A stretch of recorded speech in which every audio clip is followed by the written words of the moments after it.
authentic and natural English. Are we recording? Hello. Hi, everybody.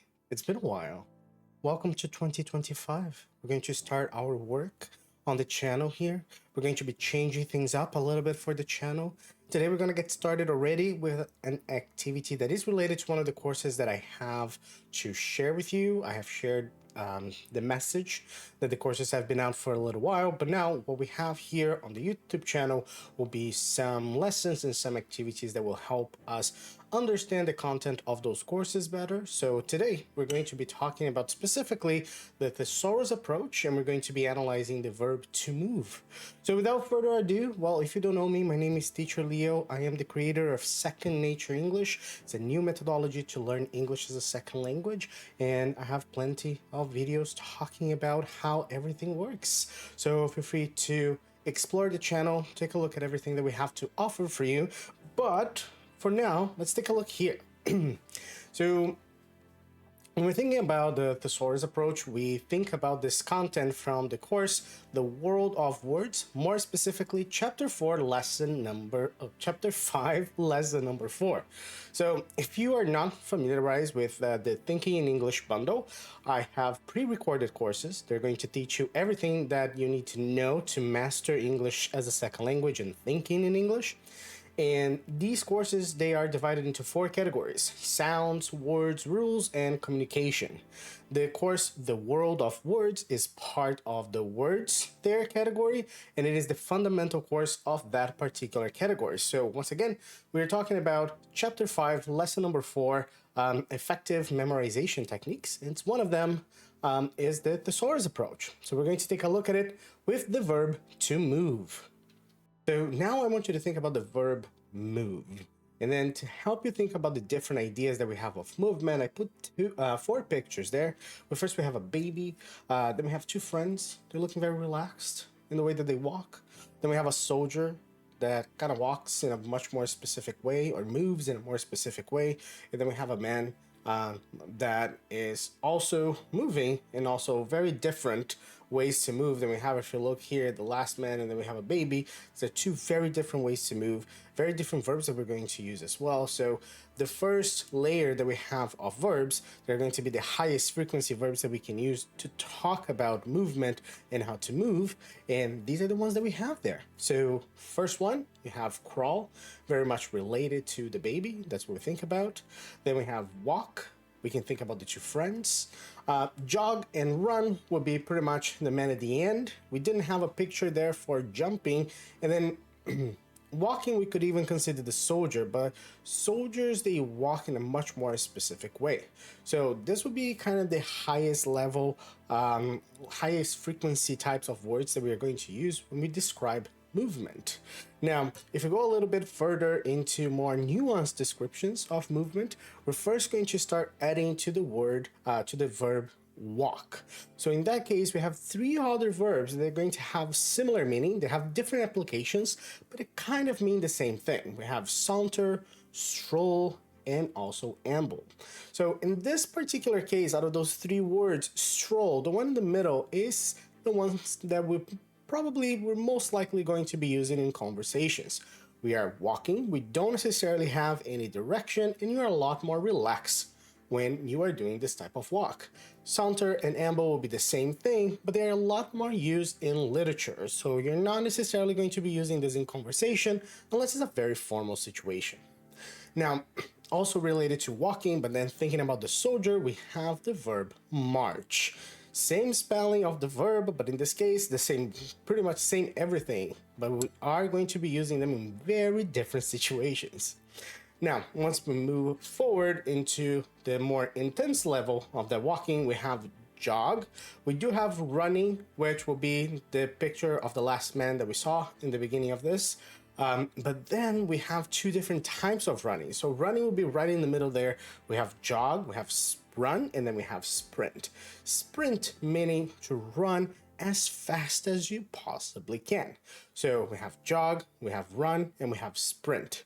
And then under the category of jump, then we have 2 verbs that we can use. We have hop, which would be not necessarily a very big jump. You're pretty much When you drop down, you're dropping sometimes even at the same spot, so that would be hopping. We usually sometimes associate hopping with rabbits as well. And then we have jump. Jump, which is something that covers pretty much a longer area, and this will be pretty much the first level, I would say the second level that we have there of high frequency words that we're going to be using when we're going to describe movement. But we do have one more. We have one more layer to get to. Now, if we go to the next and the final layer, where we're including all of the verbs that we would like to think about when we think about movement, under the verb crawl, we have included slither, and we can really think about a snake. That's the movement that we're talking about when we think slither. And we also have to drag. Now, we cannot use drag by itself because drag implies an active voice. It implies that we have a subject. So if I have a bag on the floor and I drag it. Now, if I'm thinking about my body on the floor and I'm describing itself, dragging, I really do need to make that reference. So to drag myself, dragging itself, etc. Now, when we think about the verb walk, we do have some honorable mentions there in one addition. So we have saunter, stroll, and amble. Those we are also going to mention the verbs roam and meander. Those are a little bit more used under when we're talking about touristic activities. So tourism in general, but they are representative of pretty much the same idea there as stroll, walking at a leisurely pace, not necessarily having a destination. And then we have the addition there in the middle, which is stumble. Now, stumble, some people may say that it's not necessarily a type of walk, but when you're thinking about someone who's drunk and they are walking in a way that is awkward, they can't really find footing or anything like that, we can use the verb stumble. So that's why we included it here. And then we have march that we mentioned before, talking about soldier. When the parts of run, jog, and sprint, we've kept things still pretty much quite consistent, but when we take a look at the verb jump, we do have some changes there. First thing, we have leap as the most intense type of verb that we're going to use in the category of jump, so we can imply longer distance, a more dramatic type of jump. And then we also have skip just under hop. So if you think about rope, for example, we're going to use skip in that particular type of situation. We don't hop a rope, we skip rope. When we have, let's say, 1, 2, 3, you don't want to step on 3. For example, if you're playing hopscotch. So you can say that you're going to skip number 2 as well. So this is also a little bit of a type of a jump. Sometimes it doesn't really imply much of a distance for it, and we can use it also in terms of, games that we're going to play. So with that said, then if you take a look there, we have the 3 levels of frequency verbs. We have move being that one, the most general one that doesn't really reflect a lot of nuance or specific ideas. Then we have that first layer, crawl, walk, jog, run, and jump. And then the second layer and the most, let's say, specific one with slither, drag oneself, saunter, stroll, amble, with honorable mentions to roam and meander, stumble, march, jog, run, sprint, hop, jump, and leap. And also in this case, with the honorable mention to the verb skip. Now, when you take a look at this type of thesaurus strategy for memorization, you cannot just do a table like this and just leave it at that. We have some ways to practice, and I have a recommendation for you right now. Let's take a look.